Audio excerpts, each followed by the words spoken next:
my personal most anticipated trailer of the year dropped this week at CinemaCon and for the world to see. It is Joker 2. Folie à Deux is the name officially of this production, and we're very excited to be discussing it with you. All of Meltdonia, if you have not yet already, make sure you're subscribed for all the latest in movie discussion, television, pop culture, music. We have a lot of fun here on The Meltdown. Appreciate you being a part of what we do on a daily basis. Let's talk about Joker 2. This is the movie that was never supposed to happen. It was supposed to be a one-off. Joker 2019, starring Joaquin Phoenix. But this little thing happened to this movie, and that is called massive success. Became the highest grossing R-rated movie of all time. It became an event that people had to witness on the big screen. I followed the promotion of this movie from that original makeup test on and was totally hooked. There are a handful of directors that I have full trust in. One of those is Todd Phillips. You may know him behind The Hangover. And you may think he's the guy behind Joker. He certainly is, but he's done a lot of other things as well that have been excellent, including a very underrated movie, I feel like, in War Dogs.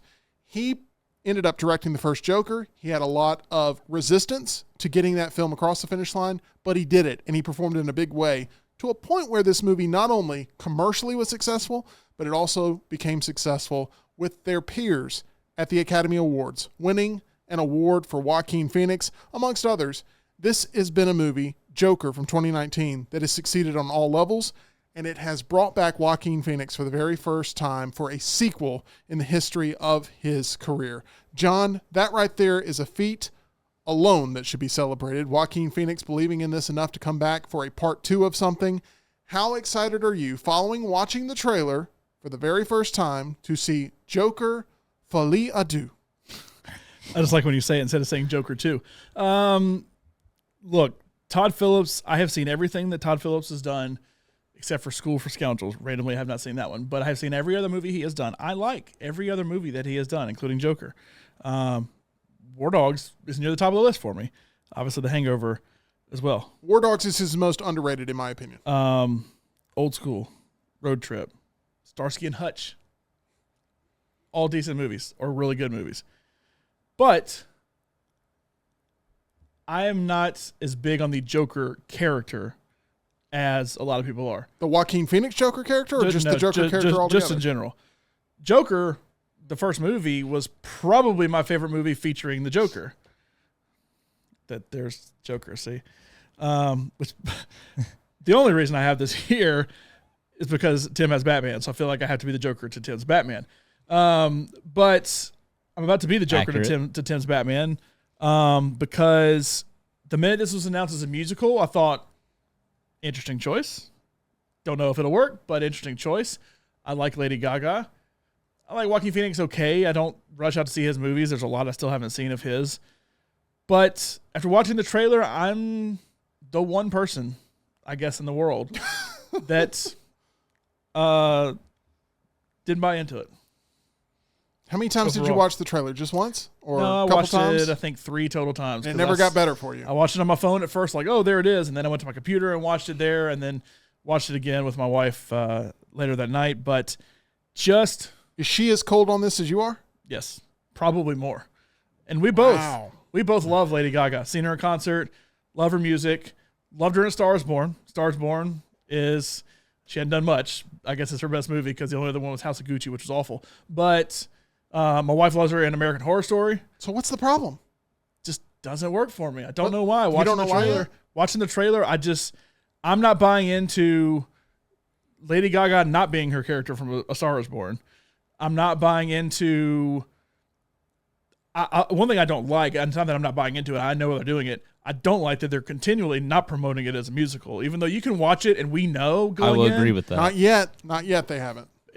It's too late at this point because everybody's like, everybody in the world lost their mind last night. Well, how about the trailer teaser?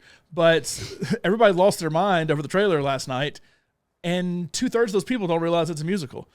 They just see it, oh, Lady Gaga's in it, and oh, that song is, they use a Tom Jones song, that's cool and everything. But I don't know. Honestly don't know what it is, but I watched it and thought, I mean, it wasn't almost anticipated anyway, like it was for you, but It's gone down the list for me. Okay, so I know how you feel about this. This is the way I felt about Dune Part 2. The whole world lost their mind over it. You love it. You want to geek out about it. And I'm like, I'm lukewarm on it. That's the way you are with Joker 2. Every film is subjective. Everyone has their own opinions. I'm not going to crush you for your opinion.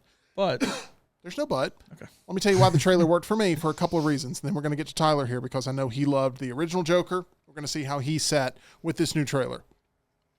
I'm a fan of a couple of things very passionately.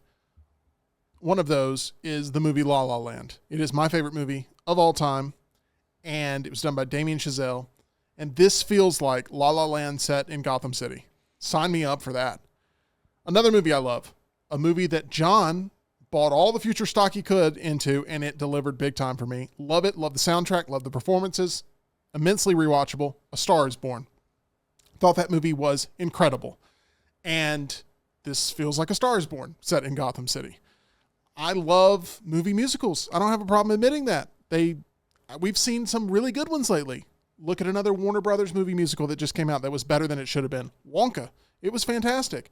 John, you loved Wonka. I did. The movie musical is going to be a tough thing in the marketing of how they pitch that to people because a lot of people immediately hear, oh, this is a musical? I ain't going to see that. And there's other people that go, I don't care if this is a musical. I'm going to see it regardless. It may not work, but it's got my money. I can't wait to be there opening night. This is a film that couldn't just do the same thing. That's what a lot of sequels fall into. We're just going to produce the same exact experience that we had last time. If this one made $1 billion, let's do the same thing. It takes some real cojones to go out and produce a movie like this and make a movie like this. By the way, one of the producers on A Star is Born, do you know who that was? Todd Phillips. Todd Phillips. I assume Bradley Cooper is still a producer on this. One of the producers on Joker 2019, Bradley Cooper. And Lady Gaga, she feels completely natural in this role with this team, playing this role of Harley Quinn that is a complete different type of version than what we've seen in previous Margot Robbie adaptations of the character. I could go on and on about my love for this film. The last thing I'll say is this. I'm a huge Tom Jones fan. Really love his music, and he does better really covering music than he does his own original stuff. And he does a cover of What the World Needs Now is Love. And Sammy Davis Jr. and him collaborated together in a iconic live performance of that song. They used both versions, both Sammy Davis Jr. and Tom Jones in this. And when that came through, I was shocked to see something I already love leaning further into things I more deeply love. And the smile at the end lined up with the lipstick on the glass. How have we never seen that before in a Batman property on the big screen? I don't know the answer to that. It is fantastic. This thing hit all the right notes. I've watched it 1 million times and I'm so excited. Tyler, I came in today like I had done some sort of illicit drug in the streets of Gotham City because I was on such a high. I was bouncing off the walls. Tyler, True. What did you think of the trailer last night? Did it live up to your hopes, your expectations, your dreams? For the most part, yes. It looks great. I'm curious to see where they take the plot. There's some things at the end of the first Joker that I want to get a clear answer to. How much of it actually happened? How much of it is just sort of a reference to the Joker's multiple choice past, like in The Killing Joke? And I'm interested to see how Harley Quinn is portrayed, because from the trailer, it doesn't look like was ever a psychiatrist in this. The first thing I took away from the trailer. Yes. The Joker as a character is an unreliable narrator. And how much of this movie will be fantasies within his mind, fantasies within Harley Quinn's mind? The title means Madness for Two. You tell me, John, will this being some sort of violent revenge flick fantasy with a love story and musical elements work for general audiences? Will this be something that is both commercially and critically successful like the first one if it happens to stick within the walls of Arkham? Like the first one, no. I don't think anybody's going to disagree with that because that made over $1 billion. Successful in general, probably, because, I mean, number one, Batman things in general typically are successful, whether they're like world beaters or not, it's a different story. See the DCEU.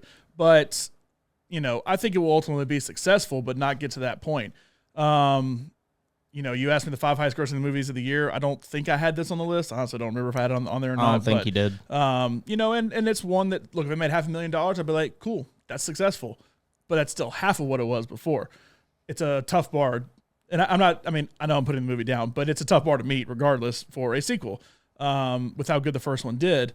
The first thing I thought, honestly, was about Harley Quinn not being Dr. Harley Quinzel. Yeah. That it starts off and she's in the exact same place that Joaquin Phoenix is. So it's like, oh, she's just a fellow, Are we sure about that, though? Because it could be alluded to. The truth is everything in this entire trailer could be completely made up It could be alluded to that she's leading a program to try to create talented individuals behind the walls of this facility, and she's sort of a program runner, which would give her access to get the Joker out. And I believe there was also a comic storyline, it's Mad Love.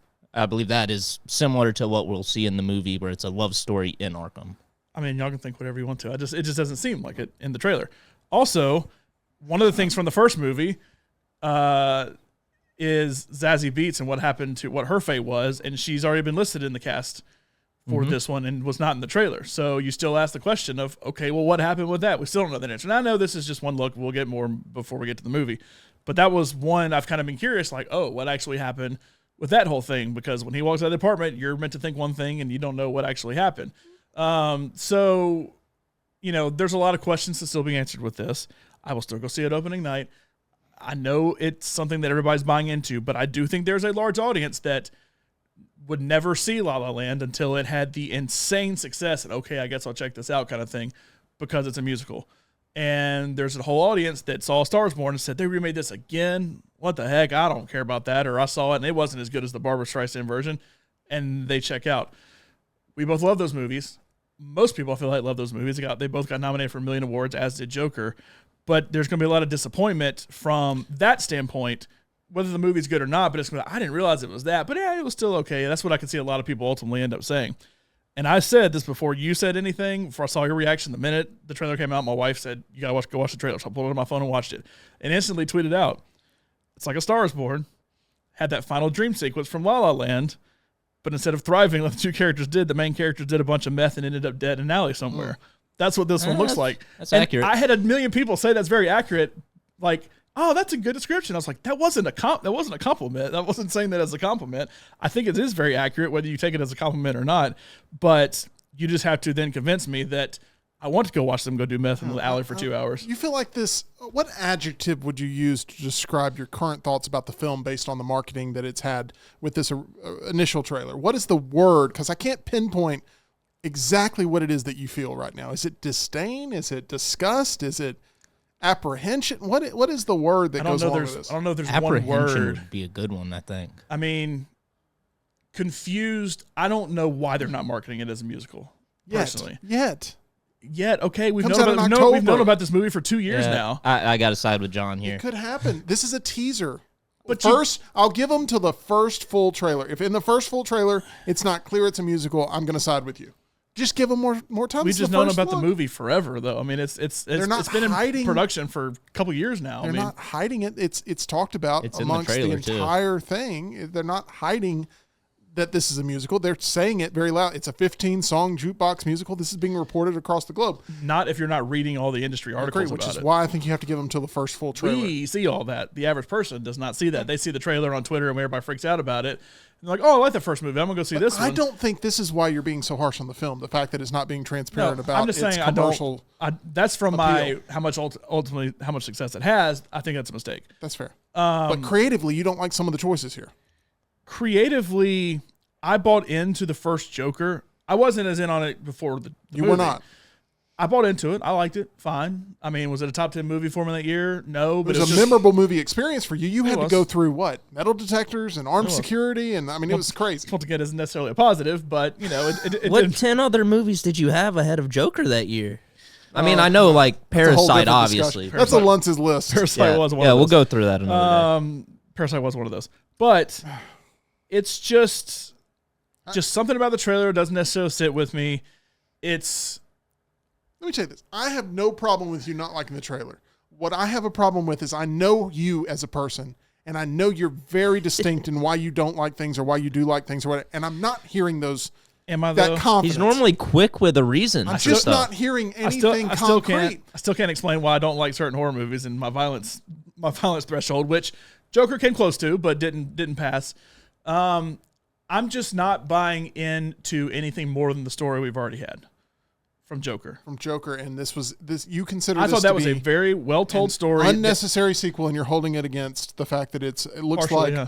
but it looks like a creative grab rather than a money grab, because it is kind of taking some risks. It looks like, but the thing is, and I feel like you said this at some point, it may not be here, you couldn't just do the same thing. I said it right here, yeah. So they're taking such an out of this world approach to it that it's like, I don't know if that's the answer. I'm not saying it's not the answer. Right. I just don't know if it's the answer. And I'm not saying Jon's guilty of this. I'm not. But Tyler, we hear all the time, I don't want to see the same old thing. Show me something new. Take a different path. Take some chances. You hear that from people. I don't watch anything more because there's never anything original. This right here is definitely inspired by a lot of things for sure. And old Hollywood is one of them. All those musicals that used to be huge hits and now are massive failures when they try to go straight musicals. Tyler, we hear that audiences want originality. We hear that they want to take swerves, these studios. But when they do, you also get responses like, why are they doing this? Why in the world wouldn't they just give me what I already love and know? Like, do people really want originality in films? Because I don't feel like they do. They want comfort food and something they'll try something if they know it's great and the best it can be. But until then, they will be fickle and dump on this movie. When I see this trailer, I look at it and it looks like fine dining to me. It looks like something that will compete at the Academy Awards. It looks like something that has tremendous cinematography. Some of the shots in this are already iconic, and we have not even seen the movie. I agree. I think that you are, Jon, a little bit disgusted by what you've seen so far. You're yelling at me. I'm not yelling at you. I just feel like you're disgusted, but you won't go full disgust. You keep pulling back the reins because you don't want to be on an island by yourself. Here's the thing. If this movie was not a sequel and did not have Todd Phillips behind it, I wouldn't even go see it. Okay. That's all I needed to hear. Okay. That's all I needed to hear. But I believe in that enough. I do like Lady Gaga enough that at least when she sings, I can close my eyes and be like, oh, that's Lady Gaga. I think that we have been very civil in this discussion. But now let's get uncivil. You remember all the stock I bought up in the original Joker. I do. And I was obsessed with following the production of that film. I do. And it delivered on every level. I feel the same way about this one again, all over again.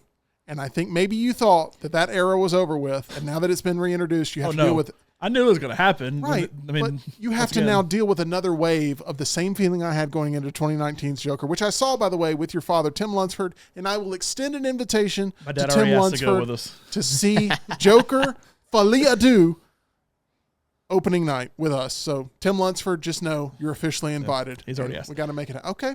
Here's my thing. You were right about Joker. I will also say I wasn't as high on Oppenheimer either. We have very different taste. Obviously. We do. And that's fine.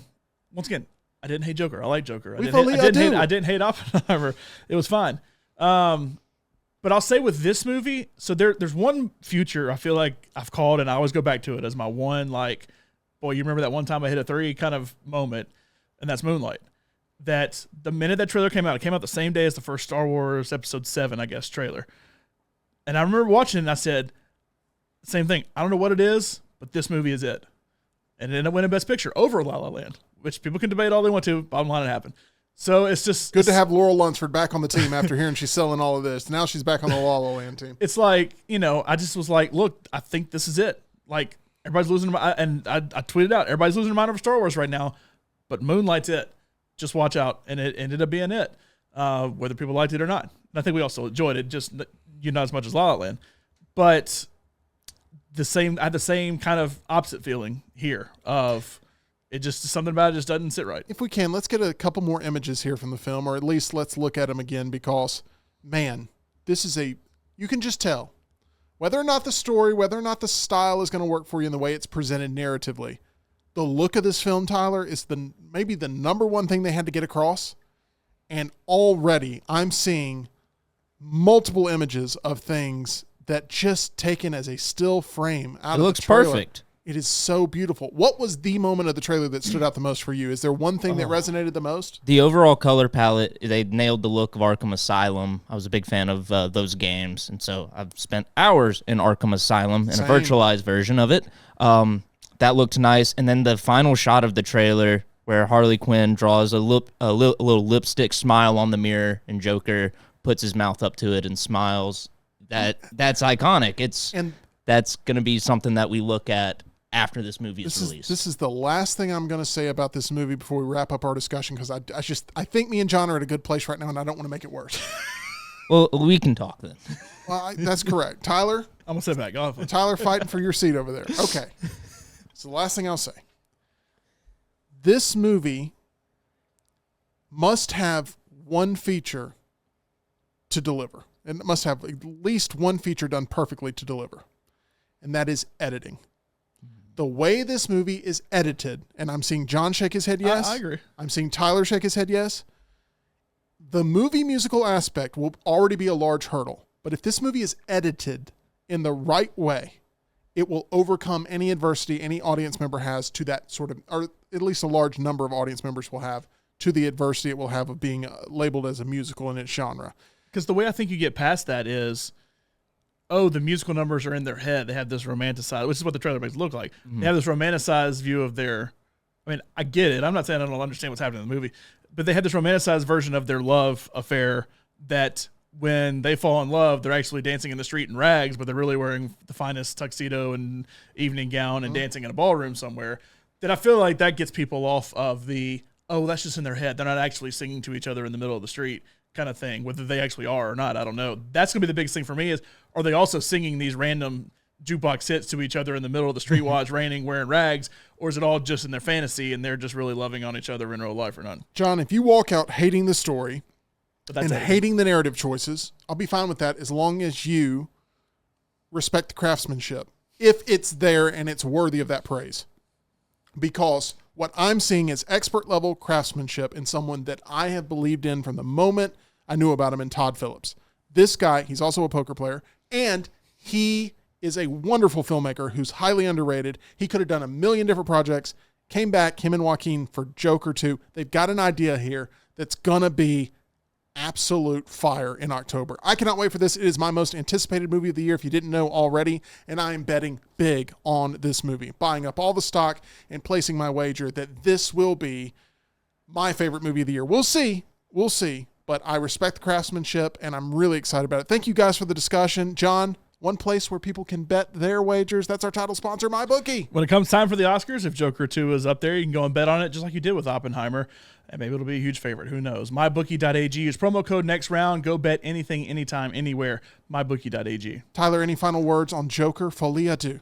So the title, great title. Folie Deux means madness of two, like you said, and in psychology, that condition more specifically refers to a shared psychosis. So two people both having a shared psychotic break where they lose connection from reality. You see that in the trailer.